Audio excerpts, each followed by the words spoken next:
AFF 2024 telah berakhir, tapi berakhir untuk timnas Indonesia dengan kekalahan kemarin lawan Filipina di hari Sabtu 0-1. Bahkan itu cukup untuk Filipina lolos mendampingi Vietnam ke semifinal. Ya, dengan hasil itu bisa dikatakan kegagalan Sintayong ke dalam edisi ketiga. Edisi pertama dia menangani timnas di AFF, itu bisa lolos ke final bahkan runner up.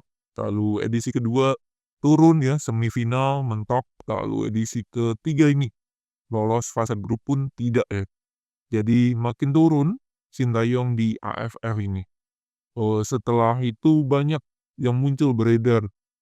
Buzzer yang muncul dengan bayaran 700.000 dengan banyak hashtag yang intinya Sintayong miskin taktik, Sintayong ini nggak ada apa-apanya kalau nggak ada pemain Holland.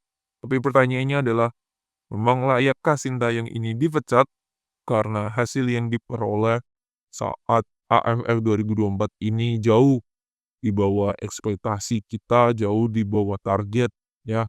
Apakah layak? Nah, kalau saya melihat di sini, harus diakui AFF 2024 permainan Indonesia buruk banget, ya. Kalau banyak yang mengatakan, "Oh, AFF 2024 22 AFF 2024 ini pakai timnas U22." Nah, ini kan nggak jauh beda harusnya dengan pemain yang main di Piala Asia U22 kemarin gitu. Tetapi ternyata banyak yang berubah. Karena sangat vital banget, tidak ada Jenner, tidak ada Nathan Chown, tidak ada Hafner, tidak ada Rizky Ridho. Nah, itu sangatlah vital banget beberapa pemain yang saya sebutkan dan sudah di atas 23 tahun ya. Jadi tidak bisa main di AFF kemarin dan itu sudah kontrak, sudah berjanjian dengan PSSI bahwa pemain yang dimainkan di AFF ini mayoritas 90% mungkin untuk proyeksi SEA Games 2025 untuk mempertahankan gelar medali emas gitu. Jadi bisa dikatakan jauh dari performnya yang membuat ya kita tidak lolos gitu. Jadi ini bisa dikatakan permainan terburuk Sintayong sekalipun ya, gitu. Nah, pertanyaannya adalah bagaimana permainannya nanti 2024 AFF ini ya? One play aja nggak bisa kita cetak gol, jadi emang permainannya jelek gitu.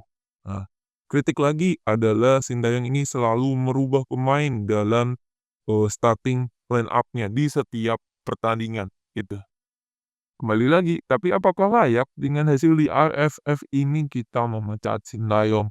Ada beberapa catatan positif yang harus diakui. Satu, ranking FIFA kita dari 170 naik ke hampir 120-an ya sebelum AFF dimainkan waktu itu. Yang kedua, Sintayong ini bisa menjadi pelatih satu-satunya sampai sejauh ini yang membawa timnas Indonesia ke putaran final Piala Asia.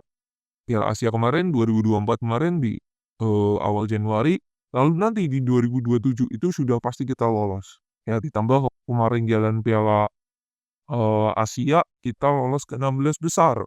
Itu pun juga capaian yang positif untuk timnas Indonesia.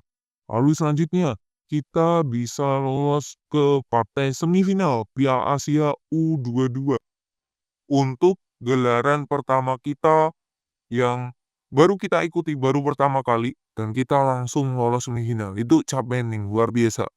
Tiga itu.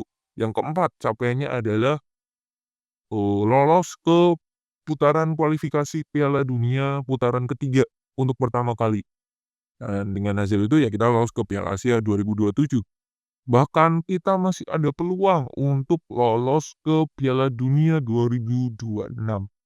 Nah, ajang-ajang yang saya sebutkan tadi, itu capaian-capaian yang luar biasa, capaian-capaian yang bahkan nilainya itu di atas dari Piala AFF. Memang AFF ini bisa dikatakan eh, cukup bergengsi di Asia Tenggara, tapi kita lihat skop yang lebih besar ya kita di Asia perform gitu. Intinya seperti itu kalau saya melihat. Jadi memberikan Sintayong punishment dengan cara memecat itu hal yang kurang elok. Tapi kalau dievaluasi, layak dievaluasi Sintayong ini. Jadi seperti itu. Nah, sisi positifnya lagi adalah saya melihat ada 2 pemain yang layak untuk bisa mengikuti TC nanti di Maret bersama timnas senior, layak untuk ikut lah. Yaitu satu, Donitri Pamungkas, yang kedua Victor Detan. 2 pemain itu yang saya kiranya punya, apa ya, sedikit muncul dibandingkan yang lain. Itu sih, di tengah jeleknya permainan timnas di AFF 2024. Jadi memecat Sintayong itu bukanlah hal yang sangat bagus efek dari AFF 2024. Tapi evaluasi wajib dilakukan terhadap Sintayong.